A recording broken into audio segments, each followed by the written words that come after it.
Okay here, and I'm here with part 2 of my graphic novels reviews for the last 6 months because I got really behind. If you missed it, part 1 was all about the new comic series that I've started, so it reviews a bunch of first issues of series that I've recently gotten into. This video is going to be about standalone graphic novels and graphic memoirs. So I have a measly 4 books to show you today. 3 of them I actually read in July.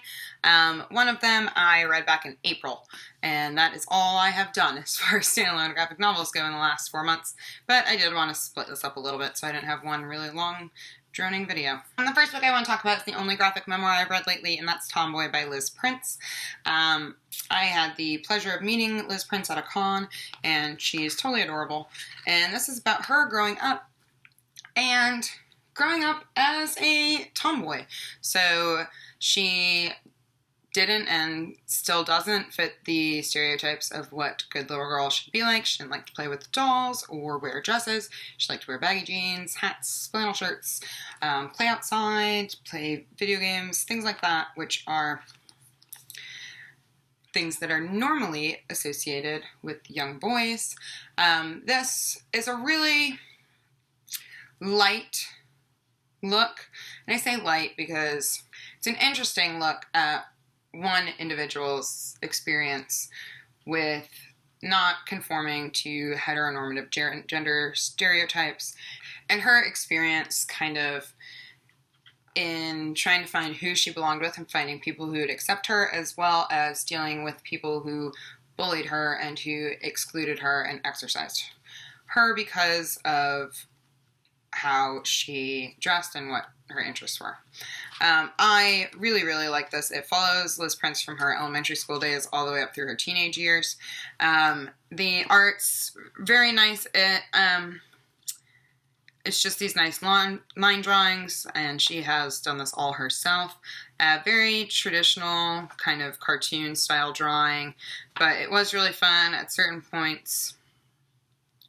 The paneling gets a little bit fun, so it's not all just traditional paneling, and I thought it was a great little read, and I haven't heard many people talk about it, so I highly recommend checking it out if you haven't had a chance to yet. The next book I also read in July, and that's Seconds by Brian Lee O'Malley. A lot of people on BookTube have already talked about this, so I might keep this one a little short and sweet, but this is a kind of fantasy story about a character named Katie, who is a chef at a very successful restaurant, and she's going through a lot trying to open her own restaurant and kind of has a lot going on, and she's visited by this fantastical creature who shows her that she can eat a mushroom and erase her mistakes. Of course, Katie does this once, and her world shifts. She begins to do it again and again, which, as we've all learned from any sort of kind of time travel narrative, you're not supposed to do. You don't fuck with time. It's a bad idea. So Katie gets into all sorts of trouble and then has to fix the mistakes that she's made in trying to fix her mistakes. This was really wonderful. I appreciated the depiction of the restaurant industry in this, which you know I'm always on high alert for and I'm very sensitive to. I really like Brian Lee O'Malley's art. It's super fun, very colorful, but in a bit of a toned down way, so it's not super bright, if that makes sense. The characters were fun, the story was fun. Overall, it was a great little read, and I think I gave it 3.5 or 4 stars. Then I have 2 books I kind of want to talk about in conjunction. One is Beauty, and this is by Kira Scott and Hubert. The other is Beautiful Darkness, which is by Fabian Vellman and Kira Scott. So both are illustrated by Kira Scott, and that's actually a French husband and wife team who has adopted that name. Beautiful Darkness I read back in April, and it's kind of a really dark fairy tale for grown-ups.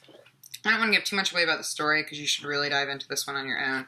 But it's a little gruesome and a little dark and a little gross. And it's also very magical, very, very reminiscent of classic fairy tales. And I enjoyed it a lot. I really liked the art in this, which is part of the reason why I picked up Beauty afterwards. As you can see, the art's really beautiful.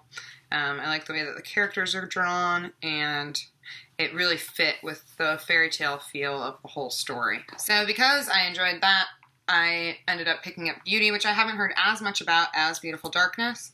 I really enjoyed this one as well. Again, this is a kind of fairy tale for grown-ups, and this has a different writer. It's a bit, and by a bit, I mean it's quite a longer story.